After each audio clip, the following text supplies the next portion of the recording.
1948년 1월 30일 평화의 상징이자 인도의 아버지로 불리던 마하트마 간디는 기도를 향해 발걸음을 옮기던 중 세 발의 총성에 쓰러졌습니다. 그의 죽음은 전 세계에 충격을 안겨주었고 비폭력 저항의 등불이 꺼진 순간으로 기록되었습니다. 그러나 이 비극적인 암살 사건의 배후에는 단순히 한 남자의 광기 어린 행동을 넘어 수백 년간 응축되어 온 힌두교와 이슬람 간의 뿌리 깊은 갈등, 그리고 독립을 향한 열망 속에서 싹튼 비극적인 분열의 그림자가 드리워져 있었습니다. 과연 누가 왜 이 시대의 가장 위대한 영혼을 암살했을까요? 그리고 그의 죽음이 남긴 교훈은 무엇일까요? 간디는 평생을 통해 힌두교와 이슬람교도들이 서로 존중하며 함께 살아가는 연합된 인도를 꿈꿨습니다. 그의 비폭력 사상, 즉 사티아그라 정신은 단순히 정치적 도구를 넘어선 삶의 철학이었고, 이는 인도 독립운동의 강력한 원동력이 되었습니다. 그는 종교와 카스트를 초월한 모든 인도인이 동등하다는 신념을 가졌으며, 영국 식민주의에 맞서면서도 인도의 내부적 통합을 위해 끊임없이 노력했습니다.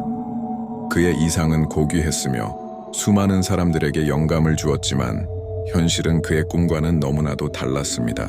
인도 아대륙은 오랜 역사 동안 힌두교와 이슬람교가 공존해온 땅이었습니다. 델리 술탄 왕조와 무굴 제국을 거치며 이슬람은 이 땅에 깊이 뿌리 내렸고, 힌두교와 이슬람교도들은 수세기 동안 함께 살아왔습니다. 하지만 영국의 식민 지배는 이 고유한 공존의 질서를 흔들기 시작했습니다. 영국은 효율적인 통치를 위해 분할 통치 전략을 사용했고, 이는 힌두교와 이슬람교 간의 미묘한 긴장을 증폭시키는 결과를 낳았습니다. 특정 종교 공동체에 대한 편향된 정책은 불신을 키웠고, 이는 곧 정치적 분열로 이어졌습니다. 20세기 초 인도의 독립 움직임이 구체화되면서 종교적 정체성에 기반한 정치 세력들이 등장하기 시작했습니다.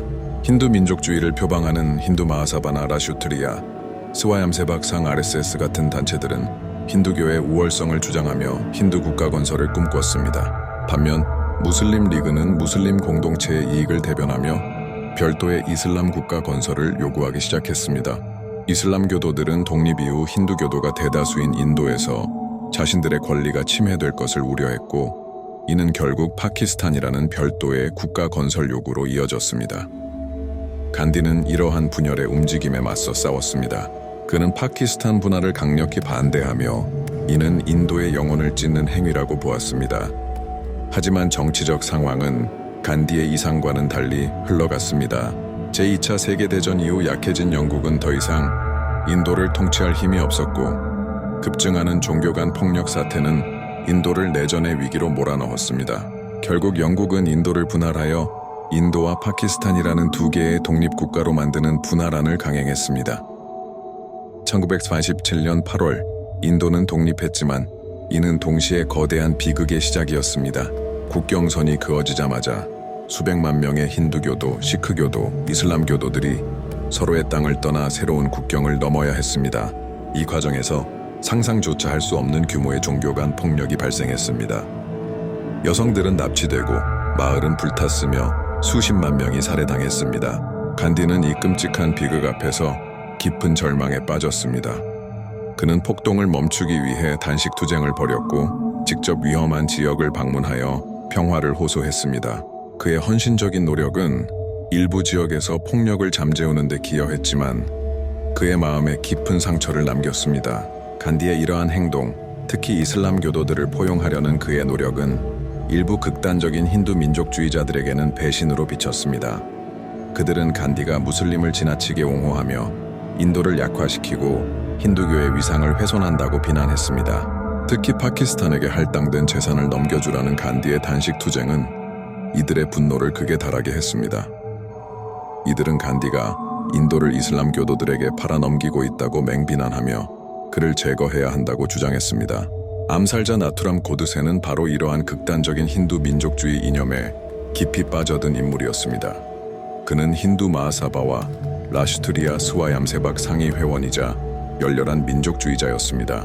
고드세는 간디가 파키스탄 분할에 찬성하고 무슬림에 대한 관대한 태도를 보임으로써 힌두 민족의 이익을 해쳤다고 확신했습니다. 그는 간디가 힌두 교도들의 희생 위에 이슬람 교도들을 보호하려 한다고 믿었고, 이는 힌두교에 대한 배신 행위라고 보았습니다.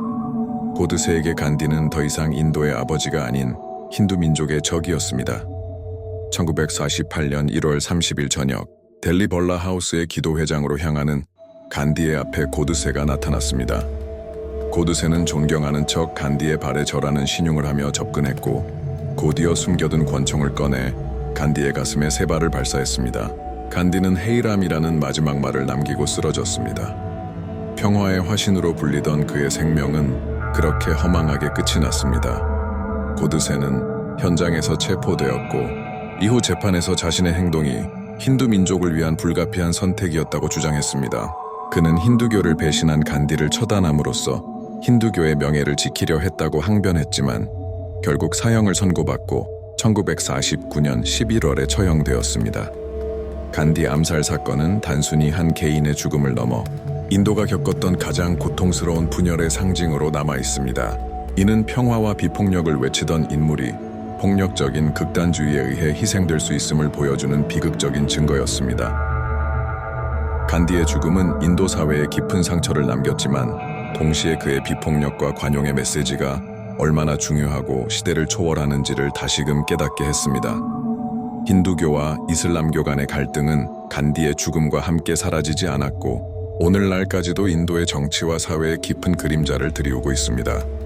간디의 꿈이었던 평화로운 공존은 여전히 인도가 그리고 세계가 추구해야 할 중요한 가치로 남아 있습니다. 그의 비극적인 최후는 우리에게 극단주의와 증오가 얼마나 파괴적일 수 있는지 그리고 진정한 평화를 위해 끊임없이 노력해야 함을 경고하고 있습니다.